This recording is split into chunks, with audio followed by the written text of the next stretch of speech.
विगत 30 मई को प्रधानमंत्री श्री नरेंद्र भाई मोदी जी के नेतृत्व में भाजपा नीत केंद्र सरकार के 8 साल पूरे हुए। आज़ादी के इस अमृत महोत्सव जो 75 वर्ष हम मना रहे हैं, ये 8 साल सेवा के रहे हैं, सुशासन का रहा और गरीब कल्याण का रहा है। देश तरक्की किया है। 75 वर्षों में 70 वर्षों में जितना काम नहीं हुआ, 8 वर्षों में उससे डबल काम हुआ। आज आर्थिक दृष्टिकोण से देश सशक्त हुआ है, सामरिक दृष्टिकोण से देश मजबूत हुआ है और आज दुनिया का नेतृत्व करने के लिए भारत खड़ा है। जब कोई देशों की बात आती है, लोग भारत की तरफ मुखातिब होते हैं।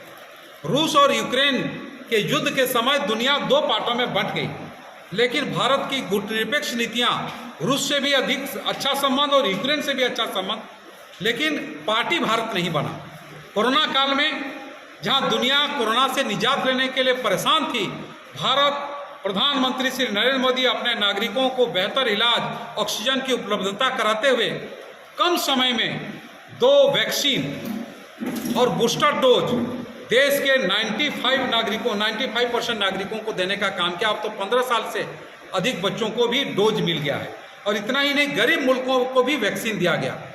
कोरोना में हम लड़ते रहे और भारत सरकार 150 से अधिक देशों को कोरोना का दवाइयाँ, आवश्यक दवाइयाँ दी। किसान, जो कहा जाता है कि भारत किसानों का देश है, उनकी सशक्त बनाने के लिए कई प्रकार के काम किए। उसमें 6,000 रुपये प्रधानमंत्री किसान सम्मान योजना के तहत उनके बैंक खाते में किसानों को दिए जा रहे हैं। उनके उपज का अधिक कीमत हो, सिंचाई की व्यवस्था हो, उनको जो समर्थन मूल्य है, समर्थन मूल्य लगातार हर साल बढ़ रहा है ताकि किसानों को रीढ़ की हड्डी न टूटे। तो खुशहाल किसान, खुशहाल भारत का पहचान होता है। इसके लिए 8 वर्षों में काम हुआ है। गरीब जो मजदूर, छोटा किसान और व्यापारी है, 60 साल के बाद असुरक्षित महसूस करता है, उनके लिए पेंशन की योजना, जिसमें 3,000 रुपये प्रति माह हर गरीब मजदूर किसान को मिलना ये लगा है। सामाजिक सुरक्षा के दृष्टिकोण से भी गरीब, जिसका एक सपना रहता था खुले आसमान के नीचे उनको जीवन गुजारना पड़ता था, प्रधानमंत्री आवास योजना के तहत पक्के मकान, जिसमें रसोई घर होगा, शौचालय होगा, गैस सिलेंडर और गैस चूल्हा होगा, उनके जीवन स्तर में सुधार का काम हो रहा है।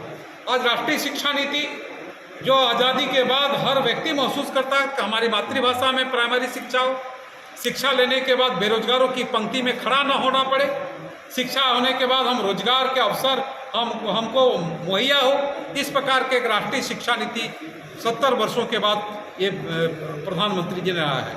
इस स्तर पर खास करके राष्ट्रीय सुरक्षा के मामले में वर्षों से राम जन्मभूमि अयोध्या में प्रभु श्री राम का मंदिर बने, महसूस तो हर पार्टियां करती थी, लेकिन तुष्टीकरण की नीति के कारण उसमें आगे नहीं बढ़ती थी।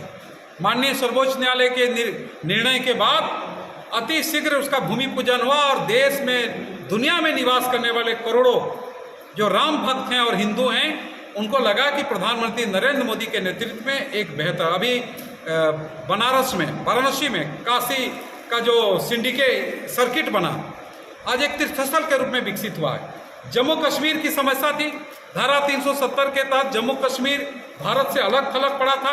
धारा 370 और 35A उसको निरस्त करने के बाद वहाँ आज बताइए कितना बड़ा ना ST/SC कम्युनिटी के साथ होता था, वहाँ रिजर्वेशन पढ़ाई और नौकरी में नहीं होती थी। आज ST/SC कम्युनिटी के वहाँ पर द्वार खुला, लोग वहाँ रोजगार कर सकते हैं, वहाँ पर पढ़ाई लिखाई के माहौल बन सकते हैं। आज पाकिस्तान, बांग्लादेश और अफगानिस्तान में जो हिंदू, सिख, ईसाई, बौद्ध और जैन वहाँ धार्मिक प्रताड़ना का शिकार होते हैं, भारत आते तो भारत की कोई सरकार उसको नागरिकता नहीं देती थी। सभी महसूस करते थे, लेकिन अल्पसंख्यक तुष्टीकरण आड़े आता था। संसद में प्रधानमंत्री जी ने कानून पास किया, नागरिकता संशोधन कानून। उसी प्रकार से 3 तलाक, हमारी मुस्लिम बेटियों और मुस्लिम बहनों को 3 तलाक के बाद जब शौहर दे देता था, उसका भविष्य नारकी हो जाता था। हर मुस्लिम पिता और मुस्लिम भाई महसूस करता था गलत है, लेकिन सरकार हिम्मत नहीं करती थी। आज मुस्लिम बेटियों के साथ न्याय करने का काम प्रधानमंत्री ने किया है, उसको निरस्त करते हुए 3 तलाक को। तो ये जो स्थिति ये है कि खाद्यान्न के क्षेत्र में हम आत्मनिर्भर हैं। हम दुनिया के कई देशों को हम साल भर खाना खिला सकते हैं। पड़ोसी देशों के साथ रिश्ते सुधार हुए। श्रीलंका जब संकट में, हमने चावल भेजा, हम डीजल भेजे, नेपाल को सहायता, नेपाल का एयरपोर्ट विकसित हो रहा है, बांग्लादेश में ट्रेन लाइन बिछाए जा रहे हैं, श्रीलंका में ट्रेन लाइन बिछ रहे हैं, मॉरिशस में मेट्रो बना रहा है, तो हमारे जो पड़ोसी देश हैं बहरीन में, इजराइल में मेट्रो के काम के लिए एग्रीमेंट हो रहा है। तो हम दूसरे क्षेत्रों में भी हम कर रहे हैं। निर्यात का हमारा दायरा बढ़ा है। विदेशी भंडार 300 करोड़ था, 300 अरब था, अभी हम 600 अरब में पहुंच गए। तो भारत शक्तिशाली हुआ है, आर्थिक दृष्टिकोण से आत्मनिर्भर हुआ है। जहां तक मेडिकल कॉलेज राज्य की बात है, मैं इस आग्रह के साथ कमेंट करूंगा कि आप फोकस मोदी सरकार के इस पर करिए, क्या नाम है, 8 साल की उपलब्धि पर। अब जब आए हम तो खेद प्रकट करते हैं कि आपको हम लोगों ने बैठाया, उस समय बिजली नहीं था। राज्य सरकार कैसी चल रही है उससे अधिक नहीं है। जो मेडिकल कॉलेज 2 वर्षों में छोटा सा काम भी हेमंत सरकार ने नहीं किया। आज देश के विभिन्न राज्यों में कितनी तरह की पैसा भेज रहे हैं। आप उस मीटिंग को जानते होंगे, एक बार नितिन गडकरी जी प्रधानमंत्री और यहाँ के एमपी के साथ वर्चुअल मीटिंग कर रहे थे। मुख्यमंत्री जी ने 700 करोड़ का उन्होंने योजना मांगा। नितिन गडकरी बोलते हैं मैं 5000 करोड़ दूंगा, तुम प्रपोजल भेजो। इसलिए मैं इसको डाइवर्ट नहीं करना चाहता हूँ। आज का प्रेस कॉन्फ्रेंस का पूरा उद्देश्य मोदी सरकार के 8 साल के कार्यकाल को मैं भी आग्रह करूंगा।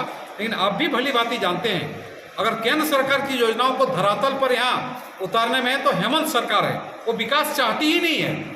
अगर वो विकास चाहती है, समय अपडेट क्यों नहीं दे रही भारतीय जनता पार्टी? रघुवर दास के समय मेडिकल कॉलेज खुला, पढ़ाई पलामू में शुरू हुआ, हजारीबाग में शुरू हुआ पढ़ाई।